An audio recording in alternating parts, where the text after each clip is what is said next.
Good evening folks, welcome back to Celtic Fans TV, full-time reaction to St Mirren 0, Celtic 3. I've got Martin with me to go over, Martin, what I thought was a really important win for us off the back of the derby.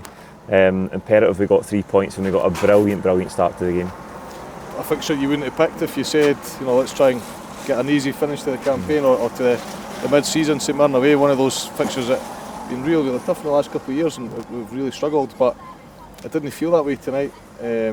Really from the outset we got off to a great start. Obviously got the early goal and then another goal immediately, but throughout the whole game, and the red card helps, undoubtedly the red card helps with them going down to 10 men, but from the very first whistle to the very last whistle it was an emphatic performance.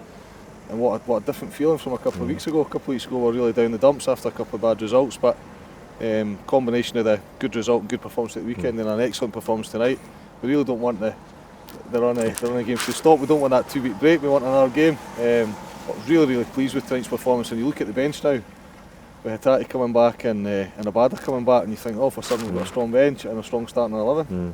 Aye, 4 wins in the spin now, which is again first time we've had that all season in all competitions. 4 league wins in the spin. I was interested to see if the game on Saturday was going to drain the team from a physical point of view or energise them. I think it's clear it energised them to come out like that, 2-0 up 7 minutes in. I thought Bernardo, obviously brilliant on Saturday, gets the goal. But you see the progression in his performances week after week, and I thought he was the standout there today. I thought he was brilliant all afternoon. He was excellent, and all of a sudden, we've been a wee bit impatient with the signings and said, we're not seeing the product of all that money that we've spent. But all of a sudden we're starting to see it now. We've got Bernardo on there, and he's looking like really good value for money. The combination of him and O'Reilly's an interesting one because they're very similar, and you can tell they're just reading each other's moves now. Their style of play is very similar in that they take a good first touch, they're very aware of what's going on round about them, and they're getting involved in assists now as well. I think they were both involved in all 3 goals tonight. I mean, that assist for the 3rd goal, it's just vision, isn't it? It's just knowing what's going on round about you, and it's a deft pass as well. Very rarely play a pass that's too soft or too hard. It's just perfectly timed. The combination of those two, of course, with our leader alongside them, with those 3 in the midfield, that triangle 3 now is looking really good. And all of a sudden you're thinking, Hattati's not guaranteed to come back in and start, and of course he'll not like that. But that's what Celtic need. They need 4 or 5 players in each part of the pitch, and it's good that we've now got those 3 plus Hattati to pick from. Aye, absolutely. Competition's important for us, isn't it? St Mirren get the red card. You mentioned it. It was just right in front of us in the away end. I thought it was a genuine attempt to play the ball, but I've seen it back, and Joe Hart did get a really sore one inside his face. What did you make it? Was your view? I thought. I think opinion's been split on it. As in it was a genuine attempt to go for the ball, but it was dangerous ultimately. Hart just gets it quicker than probably a player anticipates. I think you could argue a case for or against. Going by the rules of the game, it probably has to be a red card. Dangerous, doesn't it? I think quite a few of the pundits, and Chris Sutton was one of the ones that said he thought it was really harsh, and I kind of get that as well. And at that stage of the game, St Mirren fans are thinking, it's game over, because it had been such a one-sided first half. I don't think St Mirren had a single shot on target.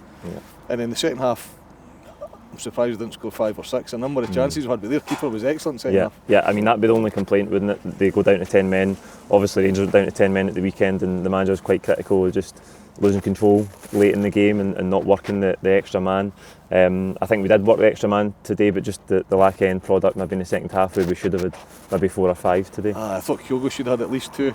The header was a big chance, wasn't it? Scales had a good chance. There was quite a few. I think Alistair Johnson late on. And we're getting right into the 6-yard box. It wasn't. I mean, I think Hattati had a few shots from quite far out, but most of the time we were playing that tailing pass into the box, and it was just almost too close to the keeper at times. Just trying to play the final shot into the goal, but the keeper was exceptional. And it should have been a lot more than 3, but it wasn't for lack of effort. We still kept up that intensity. Big call out for O'Reilly tonight as well. I think that's 10 goals. 10 goals in the league this year. And half a season. I think 7 assists as well. 17 involving 17 goals. So what a player he's proven to be, and we desperately need to keep him in the team alongside. I mean, your starting 11 now is looking pretty strong, even despite the injuries, even despite Carter Vickers being out in Hattati. Hopefully stronger after the break. Obviously that's us for a couple of weeks now. Hopefully get some additions in as well to improve the squad, but as I say, just imperative that we finished after beating Rangers. We finished with 3 points, a really good performance, encouraging the tempo I thought all day. For me, man of the match today is Bernardo. Who is it for you?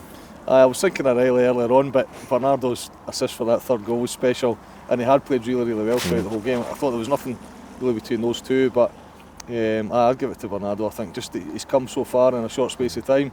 I think I said last week or the week before I was still unsure about him, but I'm now convinced that he's settled into the team and he's had sufficient game time that he knows his part in the team. And I think before he was probably good defensively but not good offensively, but now he's good both defensively and offensively, and I can see him guaranteed starter for the foreseeable anyway. He's looking really good. Bernardo, there you go, that's it from Paisley. After St Mirren 3, St Mirren 0, Celtic 3, a great win for the Hoops. Like this video, comment out your own thoughts in the game below, don't forget to subscribe if you haven't already, and we'll see you for some transfer content during the winter break. Thank you.